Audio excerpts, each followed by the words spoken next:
সমস্ত বামপন্থী দলগুলি জেলা পরিষদ অভিযান 100 দিনের কাজ পূর্বের ন্যায় চালুর দাবিতে কৃষকের ফসলের দাম, তার সঙ্গে নির্বাচন কমিশনের ভূমিকা, এই দুটো ইস্যুতে বামপন্থীরা আজকে রাস্তায় বা রাজপথে। বামপন্থীরা বারবার করে যেটা বলে যে তারা পথেই আন্দোলনের মধ্য দিয়ে তারা তাদের অস্তিত্ব প্রমাণ করতে চায়। তাই শীত প্রায় যখন শেষ, বামপন্থীরা ইতিমধ্যে বাদামতলার সামনে কিন্তু তারা রাস্তায় বসে গেছে। বামপন্থীরা যে মুডে এই মুহূর্তে আন্দোলনটা করতে চাইছে, কৃষকের ফসলের দাম, সারের কালোবাজারি এবং 100 দিনের কাজের ন্যায়সঙ্গত বিষয়গুলো, যদিও সুপ্রিম কোর্টে তার ভার্ডিক্ট হয়েছে, এবং তার সঙ্গে নির্বাচন কমিশনের যে ভূমিকা, সেই ভূমিকা নিয়ে বারবার তারা প্রশ্ন তুলেছে। কিছুক্ষণ আগে তৃণমূল কংগ্রেসের তাদের বিক্ষোভ ছিল, ডেপুটেশন ছিল, তাদের দাবিও ছিল নির্বাচন কমিশনের কাছে। কিন্তু এখানে সুরটা একটু আলাদা। জেলা পরিষদের দুর্নীতি, বিভিন্ন আর্থিক প্রতারণা, কৃষক তার অধিকারের প্রশ্নে যে অর্থ তারা পাচ্ছেন না, এবং এই সমস্ত বিষয়গুলো তাদের রিফ্লেকশনের মধ্যে রাখার চেষ্টা করছে। এই রাস্তায় বসে আন্দোলনটা তারা করতে চাইছে। যদি কলকাতার দিকে তাকান, একদিকে আশা কর্মীরা তারা তাদের ন্যূনতম 15,000 টাকা বেতন, 250 টাকা রোজ, এবং যা তোলপাড় চলছে এই মুহূর্তে কলকাতাতে, গোটা বাংলা জুড়ে এই মুহূর্তে গণতান্ত্রিক ভাবে আন্দোলনের ক্ষেত্রে এবং ভূমিকার ক্ষেত্রে বামপন্থীর যে অবস্থান সেটা খুব পরিষ্কার। তারা বারবার করে যে কথা বলছে, এসআইআর চালুর প্রক্রিয়াকে কেন্দ্র করে নির্বাচন কমিশনের ভূমিকা এবং তার সঙ্গে তৃণমূল কংগ্রেসের ভূমিকা বারবার কিন্তু কাঠগড়ায় দাঁড় করাচ্ছে বামপন্থীরা। তাই জেলা পরিষদের যেমন দুর্নীতির প্রশ্ন, একইভাবে হচ্ছে নির্বাচন কমিশনের ভূমিকা। ইতিমধ্যে বামপন্থীদের মিছিল রয়েছে, বহু মানুষ রয়েছেন, সমস্ত বাম দলগুলি তারা এক ছাতার তলায় অর্থাৎ এক আমব্রেলার তলায় তারা আন্দোলন তারা করছেন। সামনে ব্যারিকেডে বিক্ষোভ, ব্যারিকেডে ঘেরা আছে, কারণ সামনে নির্বাচন। এই নির্বাচনের প্রক্রিয়া আগে রাজনৈতিকভাবে যে ভূমি বা রাজনৈতিকভাবে যে মাটি বামপন্থীরা তারা গরম করতে যাচ্ছেন নানা ইস্যুর পরিপ্রেক্ষিতে। এক একটা ইস্যু হচ্ছে যে অধিকারের প্রশ্ন, এক একটা বিষয় হচ্ছে যে অধিকারের ন্যায়সঙ্গত দাবির ক্ষেত্রে, সে কৃষকের যেমন ফসলের দাম, কৃষি যন্ত্রাংশের ক্ষেত্রে যখন যে ভূমিকা, যেখানে দুর্নীতির অভিযোগ তুলছে তৃণমূল কংগ্রেসের বিরুদ্ধে বামপন্থীরা। ফলে বিগত কয়েক মাস ধরে বামপন্থীরা বিভিন্নভাবে বর্ধমান শহর, জেলা, বিভিন্ন জায়গায় তারা আন্দোলন করেছে। তাহলে যেভাবে কর্মসূচি ইতিমধ্যে শুরু হয়েছে, কারণ নির্বাচন যত ঘনিয়ে আসছে, বামপন্থীরা এবং ডানপন্থীরা তারাও কিন্তু বিভিন্ন মুডে রয়েছে এবং লড়াইয়ের মুডে রয়েছে। প্রশ্ন হচ্ছে যে তৃণমূল কংগ্রেস বলছেন তারা ফাটাফাটি খেলা, কিন্তু যে প্রশ্নটা বামপন্থীরা করছেন যে কৃষকের অধিকারের প্রশ্নে এবং সাবমার্সিবলের যে বিল তা অতিরিক্ত আসছে, কৃষি তার যন্ত্রাংশের ক্ষেত্রে যে যা পাওয়া উচিত তা পাচ্ছে না, ফসলের দামের ক্ষেত্রে সমস্যা আছে, কিষাণ মান্ডিতে বিভিন্ন দুর্নীতি আছে, 10% 12% কমিশন প্রত্যেকটি পঞ্চায়েত গুলোতে আছে, গ্রাম পঞ্চায়েত গুলোতে আছে অভিযোগ বামপন্থীদের। ফলে এই সামগ্রিক ইস্যুগুলো যেভাবে বামপন্থীরা সামনে রাখছেন, এটা বলছে এটাই তাদের মানুষের দাবি। তাই রায়না হোক, খণ্ডঘোষ হোক, মেমারি হোক, জামালপুর হোক, বর্ধমান উত্তর হোক, সর্বত্র 16 বিধানসভার বামপন্থীরা সব বামপন্থী দলগুলো তারা ছাদের তলায় এই দাবি করে এসে রাস্তায় নামতে বাধ্য হয়েছে। আমরা গতকাল দেখেছি পূর্বস্থলীতে এসআইআর আন্দোলনের পরিপ্রেক্ষিতে মন্ত্রীর আক্রমণের ঘটনা দেখেছি, যা ভাইরাল হয়েছে। কিন্তু আজকের যে দুপুর, কার্যত এটা যে জিটি রোড, এটা শেরশাহ আমলে তৈরি, জিটি রোডকে অবরুদ্ধ করে দেওয়া হয়েছে। তারা বসে গেছেন গণতান্ত্রিক ভাবে আন্দোলনের ক্ষেত্রে মহিলা, মা, মাসি থেকে শুরু করে ছাত্র, যুব সবাই, এবং মেহনতি মানুষ এবং শ্রমজীবী মানুষ যারা অধিকারের প্রশ্নে যে লড়াইটা তারা করতে চাইছেন, তাই তারা এবং মৎস্যজীবী সমিত রয়েছে। প্রধানমন্ত্রী বলছিলেন সিঙ্গুরের মাটি থেকে যে মৎস্যজীবীদের যে এনলিস্টেড করার বিষয়, যা রাজ্য সরকার করছে না। এখানেও প্রশ্ন বামপন্থীদের যে নরেন্দ্র মোদী মুখে এক কথা বলেন, কার্যক্ষেত্রে তার রিফ্লেকশন অন্যভাবে হয়।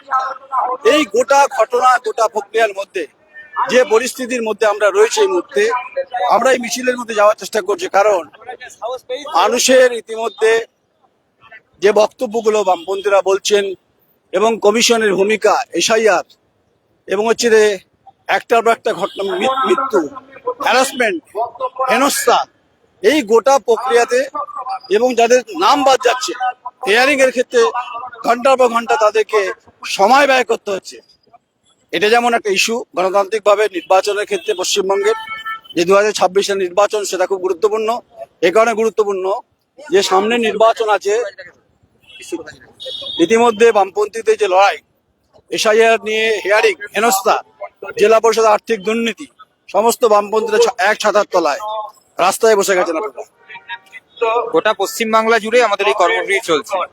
কার্যত এসআইআর এর নাম করে প্রান্তিক গরিব মানুষের ওপর যে হেনস্থা চলছে, এই হেনস্থার বিরুদ্ধে আমাদের লড়াই আজকের না, প্রথম দিন থেকে আমরা বলে এসেছি যে এসআইআর যে সংশোধনের কথা বলছে, সেই সংশোধন আমরা চাই, কিন্তু সংশোধনের মাধ্যমে কোনো একজন যে স্বচ্ছ ভোটার তাদের কাউকে বাতিল করা যাবে না। এবং একইভাবে যারা বিভিন্নভাবে এই কাজ করতে গিয়ে তাদেরকে হেনস্থা করা হয়েছে তার বিরুদ্ধে আমরা করছি। দেখতে পেরেছেন যে গতকাল আপনারা দেখতে পেলেন যে এসআইআর এর বিরুদ্ধে আমরা সেখানে কর্মসূচি গ্রহণ করছি। পূর্বস্থলী 1-এ বিজেপির বিরুদ্ধে কর্মসূচি আমরা গ্রহণ করছি এবং সেখানে গিয়ে বিজেপির বিরুদ্ধে কথা বলার জন্য সেখানে আক্রমণ করছে কে?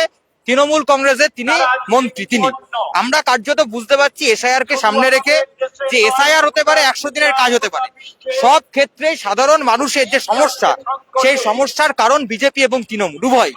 এই বিজেপি এবং তৃণমূল উভয়ের বিরুদ্ধেই আমাদের যে লড়াই এবং সাধারণ মানুষের পাশে থেকে সাধারণ মানুষের গণতান্ত্রিক অধিকারকে রক্ষা করার জন্য যে লড়াই এসআইআর এর মাধ্যমে, এবং একইভাবে যে শুধুমাত্র এসআইআর না, এই গণতান্ত্রিক অধিকার তখনই কার্যকরী হবে যখন নির্বাচন কমিশন এই এসআইআর এর পরবর্তী সময় গোটা পশ্চিমবাংলা জুড়ে, গোটা ভারতবর্ষ জুড়ে নির্বাচনের গণতান্ত্রিক পরিবেশ তৈরি করতে পারবে।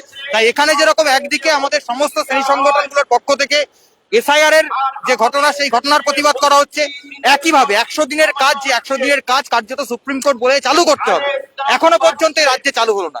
সেই 100 দিনের কাজে যে দুর্নীতি, সেই দুর্নীতিকে সামনে নিয়েছে, এই দুর্নীতির সঙ্গে যারা যুক্ত এবং প্রাপ্য বকেয়া, যে বকেয়া সাধারণ গ্রামের খেটে খাওয়া মানুষের বাকি আছে, তা ফেরত দিতে হবে। এবং একইভাবে যে শ্রমিকদের ওপর শ্রম কোড এনে যেভাবে জুলুমবাজি কায়েম করার চেষ্টা করছে কেন্দ্রীয় সরকার, তার বিরুদ্ধে আমাদের লড়াই। এবং এই লড়াই আমরা বুঝতে পারছি, লড়াই করতে গিয়ে আমাদের শত্রু তৃণমূল এবং বিজেপি উভয়।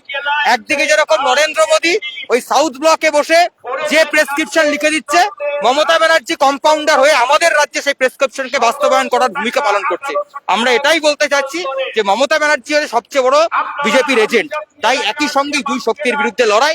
দেখতে পাচ্ছেন সাধারণ খেটে খাওয়া মানুষ আজকে উপস্থিত হয়েছে তাদের নিজের অধিকার রক্ষা করার জন্য, নিজের অধিকারের স্বার্থে। জেলা পরিষদের আর্থিক দুর্নীতির প্রশ্নে বারবার করে আপনারা সরব হচ্ছেন।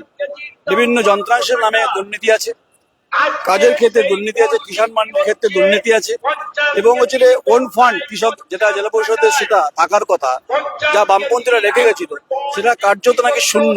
এই দাবিগুলো তো আপনাদের রয়েছে। আমরা তো দীর্ঘদিন ধরেই বলছি যে সোশ্যাল অডিট করতে হবে। সোশ্যাল অডিট করার দাবি দীর্ঘদিন ধরে আমরা করছি, এখনো পর্যন্ত সোশ্যাল অডিট করা হচ্ছে না কেন, আমাদের প্রথম প্রশ্ন। দ্বিতীয় কথা হচ্ছে, শুধুমাত্র জেলা পরিষদের মধ্যে দুর্নীতি নয়, শুধুমাত্র জেলা পরিষদে দুর্নীতি নয়, প্রত্যেক কটা পঞ্চায়েত, প্রত্যেক কটা ব্লক, এই সমস্ত জায়গাতে এই দুর্নীতি লুকিয়ে আছে। 31শে আগস্ট আমরা যে কারণে মিছিল করেছিলাম, সেই মিছিলে আক্রমণ করেছিল, সেই মিছিল আটকানোর চেষ্টা করেছিল। আজকেও আপনারা দেখতে পাচ্ছেন আমাদের পূর্ব নির্ধারিত কর্মসূচি, সেই কর্মসূচিকে কার্যত বানচাল করে দেওয়ার জন্য হঠাৎ করে আমরা দেখতে পেলাম অন্য রাজনৈতিক দল জমায়েত করলো। আমরা তার বিরোধিতা করছি না, কিন্তু আমরা বলছি যে সব জায়গাতেই এই বামপন্থীদের ওপর বা যারা বিরোধী জায়গায় দাঁড়িয়ে আছে, সাধারণ মানুষের কথা বলছে, তাদের ওপর আক্রমণ করা হচ্ছে। দীর্ঘদিন ধরেই তো আমরা বলে এসেছি যে জেলা পরিষদ কার্যত ঘুঘুর বাটাতে রূপান্তরিত হয়েছে। শুধুমাত্র তো 100 দিনের কাজ না, মনরেগা প্রকল্প শুধু না, সমস্ত ক্ষেত্রেই যে পরিমাণ টাকা একজন কৃষকের ফসল নষ্ট হয়ে যাওয়ার জন্য দেওয়া হয়, সেই পরিমাণ টাকা কোথায় যায় আমরা প্রত্যেক কটা ব্লকে বলেছিলাম। আপনি চলে যান কুরুমুনে দীর্ঘদিন ধরে কৃষকরা দাবি করছে যে আলু চাষের যে ক্ষতি হয়েছিল, সেই ক্ষতির জন্য যে টাকা দিয়েছিল সরকার, সেই টাকা কোথায় গেল? তৃণমূল কংগ্রেসের নেতার নামে, একজন নেতার নামে 12খানা সেখানে দেখতে পাচ্ছি টাকা এসছে, আর যে লোকটার আলো নষ্ট হয়ে তার নামে টাকা নেই। একইভাবে আপনারা দেখতে পেরেছেন যে আবাস যোজনার ক্ষেত্রে যে লোকটা গরিব মানুষ, যে লোকটার প্রকৃত বাড়ি দরকার, মাথার উপর ছাদ নেই, সে বাড়ি পাচ্ছে না। কিন্তু তৃণমূল কংগ্রেসের যে নেতার 5তলা বাড়ি, তাদের বাড়িতে 4 জনের নামে আসছে। পরিষ্কার কথা এটাই যে মিলেমিশে লুটে খায় জেনে গায়ে জনতা, ও পাড়ার মোদি আর এপাড়ার মমতা, ও পাড়ার মোদি এপাড়ার মমতা। আসলে শোলে সিনেমার ওই কয়েনটা যার এপিট ওপিট দুপিটি এক, এই দু দলের বিরুদ্ধে আমাদের লড়াই। মোদি মমতা সেটিং এর অভিযোগ অনির্বাণ রায়চৌধুরী বাম নেতা কৃষকের অধিকারের প্রশ্নে যে কথাগুলো তারা বারবার করে বলার চেষ্টা করছিলেন, এবং হচ্ছে যে বিশেষ করে মূলত যে সমস্ত গ্রাম পঞ্চায়েত এলাকাগুলো, বিভিন্ন গ্রাম পঞ্চায়েতে যেভাবে আর্থিক দুর্নীতির প্রশ্নে আমরা দেখছিলাম ইতিমধ্যে উঠে আসতে হবে। 1 মিনিট, শাহজাহানদা রয়েছে, শাহজাহানদা যেভাবে বাসুদেবদা রয়েছে, তো এই মুহূর্তে পশ্চিমবঙ্গে জেলা পরিষদের আর্থিক দুর্নীতি, জেলা পরিষদের একজন শাহজাহান চৌধুরী প্রাক্তন বাম বিধায়ক, আর বাসুদেব খা তিনিও বাম বিধায়ক, প্রাক্তন রায়না, কি যেভাবে কৃষকের অধিকার, আর্থিক দুর্নীতি, ওন ফান্ড যা কার্যত জেলা পরিষদের নেই বলে অভিযোগ তুলছেন আপনারা, এটা ঠিক? না, মোটেই না।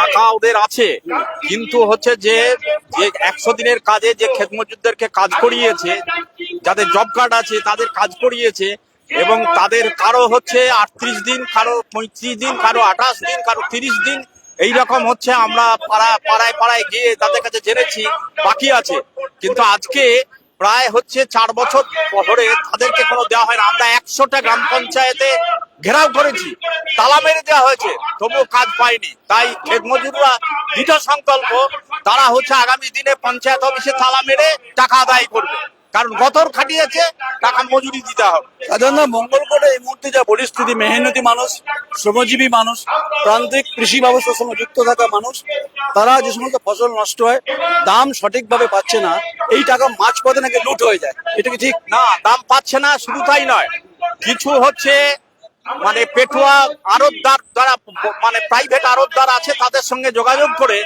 100 জন চাষির ফলস নাম দিয়ে দিচ্ছে, দিয়ে 20 জন চাষির কাছ থেকে ধান নিচ্ছে, 80 জনের কাছ থেকে ফলস তালিকা নিয়ে সেখানে ম্যাল প্র্যাকটিস হচ্ছে, মানে দুর্নীতি হচ্ছে, মানে লার্জার কনস্পিরেসি। হ্যাঁ, একবারে। Larger conspiracy. বাসুদেব খা রয়েছে আমার সঙ্গে, রায়নায় প্রাক্তন বিধায়ক। বাসুদেব দা, এই যে লার্জার কনস্পিরেসি, যেখানে জেলা পরিষদ মানে ত্রিস্তর পঞ্চায়েত ব্যবস্থা গুরুত্বপূর্ণ ভূমিকা রয়েছে, যেখানে সভাধিপতি, সহকারী সভাধিপতির ভূমিকা রয়েছে, কিন্তু বর্তমান জেলা পরিষদের যে আর্থিক বিষয়, কৃষকের অধিকারের প্রশ্ন, বিভিন্ন প্রকল্প সঠিকভাবে পৌঁছচ্ছে না বলে আপনার মনে হয়? একদম তো মনে হচ্ছে, কারণ আমরা ইতিমধ্যে ব্লকগুলোতে হচ্ছে যে আমরা প্রতিবাদ সভা জানাচ্ছি।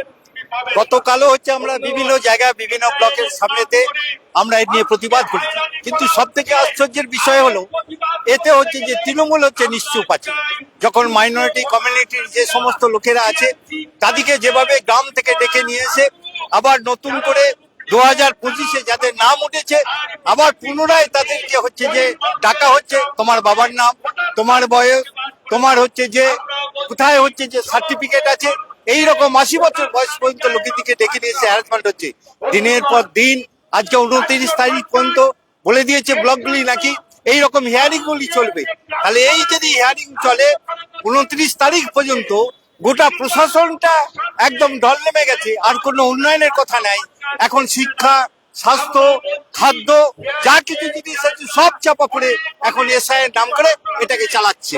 আপনি রায়না বিধায়ক ছিলেন, বর্তমানে যিনি বিধায়িকা, তার বিধানসভার ভূমিকা, calling attention, zero hour, mention, অধিকারের প্রশ্ন এবং কিষাণ মান্ডির উন্নতি করা, মানুষের অধিকার, এগুলো আদৌ বলেন? আচ্ছা, আপনারা তো দেখতে পাচ্ছেন যে বিধানসভায় কত যে আজকে প্রশ্নোত্তরে সেই সুযোগগুলি নিয়েছে, নিজের যা কিছু জিনিস অর্থনৈতিক ভাবে বাগাতে উনি ব্যস্ত আছেন। উনি হচ্ছেন যে গাড়ি ছাড়া চলেননি, মানুষের কাছে কোনো সময় যাননি। জেলা পরিষদের এক সময়তে সভাধিপতি ছিলেন, এখন চেয়ারগুলো তো ওরা ছাড়তে চাইছেন না। তাই নিচে যখন আজকে হচ্ছে যে এমএলএ হয়েছে, গ্রামের গরিব মানুষের কাছে যাওয়া, তাদের অভাব অভিযোগগুলো শোনা, সেগুলো কোনোটাই কিছু করছে না। এর ফলে তো যে বিরূপ প্রতিক্রিয়া গ্রামের অভ্যন্তরে পড়ছে, আগামী 2026-এ নির্বাচন তার প্রতিফলন ঘটবে। রায়নার শিক্ষা ব্যবস্থার ক্ষেত্রে প্রাথমিক, উচ্চ মাধ্যমিকের ছাত্র সংখ্যা ক্রমশ কমছে, প্রাইভেট স্কুল চলে যাচ্ছে, এটা তো শিক্ষা ব্যবস্থা অত্যন্ত দুর্দশা বলা যেতে পারে। রায়নাকে একইভাবে দাঁড়িয়েছে, রায়না একইভাবে সমস্ত জায়গায় তো এটা তো ওরা প্ল্যানিং করে এই জিনিসগুলোকে করছে, তার থেকে রায়না বাদ যায় না। রায়না একটা সংগঠিত জায়গা, একটা লাল দুর্গর জায়গা। আমরা এইগুলোকে ছেড়ে দিচ্ছি না, আমরা প্রত্যেকটি জায়গাতে লড়াইয়ের ময়দানেতে যেখানে যা কিছু করছে দুর্নীতি আছে সবার বিরুদ্ধে আমরা লড়ে যাচ্ছি। আচ্ছা, মুখ্যমন্ত্রী বলছে ফাটাফাটি খেলা হবে, বামপন্থী প্রাক্তন বিধায়ক একদিকে শাহজাহান চৌধুরী একদিকে বাসুদেব কা, মুখ্যমন্ত্রী বলছে ফাটাফাটি খেলা হবে, আপনারা কি ফাটাফাটি খেলবেন? ফাটাফাটি যারা বলে এগুলো কাদের ফাটাফাটি করবে? মানুষকে নিয়ে ফাটাফাটি করবে তো? তাহলে যারা মানুষের উন্নয়নের কথা ভাবে তাহলে কাদের সঙ্গে ফাটাফাটি করবে? যে মানুষগুলো ভোট দেয় কারো ব্যক্তিগত ভোটার নয়, সে আমাকেও ভোট দিতে পারে, তৃণমূলকে ভোট দিতে পারে, বিজেপিকেও ভোট দিতে পারে, অন্য রাজনৈতিক দলকে ভোট দিতে পারে, কিন্তু যাদের বিরুদ্ধে লড়ছে সে কাদের বিরুদ্ধে? এই মানুষের বিরুদ্ধে তো। তাহলে এই যে কথাগুলি বলছে এগুলো মানুষকে শুধু ভয়ে দেখিয়ে চুপ করে রাখার এই কথাগুলি শুধু বলছে। আমার শেষ প্রশ্ন, মঙ্গলকোটে বালি খুব বড় শিল্প হলো না, সোলা শিল্প গ্রাম ঢুকছে, অনাহারে ভুগছে, অথচ বালির দাম বাড়ছে, সিন্ডিকেট রাজ চলছে মঙ্গলকোটে গোটা অঞ্চল জুড়ে। মঙ্গলকোটে আমাদের সরকারে যখন ছিল তখন হচ্ছে 500 টাকা করে ট্রলি ছিল বালি, আর আজকে 6000 টাকা। এই তোলাবাজির জন্য এবং অসংখ্য হচ্ছে ফলস ঘাট করে সেখানে হচ্ছে বালি লুট হচ্ছে, আর সেই বালি মাফিয়াদের নেতা হচ্ছে তৃণমূল কংগ্রেস। বালি মাফিয়াদের নেতা হচ্ছে তৃণমূল কংগ্রেস, বলছে কে? মঙ্গলকোটে বামেদের বিধায়ক শাহজাহান চৌধুরী।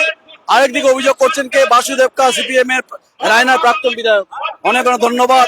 আন্দোলনের ক্ষেত্রে যে পরিস্থিতি তৈরি হয়েছে, যে কথাগুলো তারা বলছেন, এবং ক্রমাগত যে টেম্পারেচার বাড়াচ্ছে পলিটিক্যালি, যে রাজনৈতিক ভাবে যে কথাগুলো তারা বলছেন, অর্জিত অধিকারের প্রশ্নে এবং হচ্ছে মানুষের চাহিদার প্রশ্নে, কাজের প্রশ্নে, জেলা পরিষদের আর্থিক প্রকল্প উন্নয়নের প্রশ্নে তা হচ্ছে না বলে বামপন্থীরা অভিযোগ করছে। এখন এই অভিযোগ কতটা বাস্তবসম্মত সেটা সময় বলবে, এবং নির্বাচনে যে প্রক্রিয়া চলছে, নির্বাচনের ভোট বাক্সে তার রিফ্লেকশন হয় কিনা সময় পরিস্থিতি বলবে। নমস্কার, আমি নয়ন রায়, আমার সহকর্মী ছবি দবদার বর্তমান।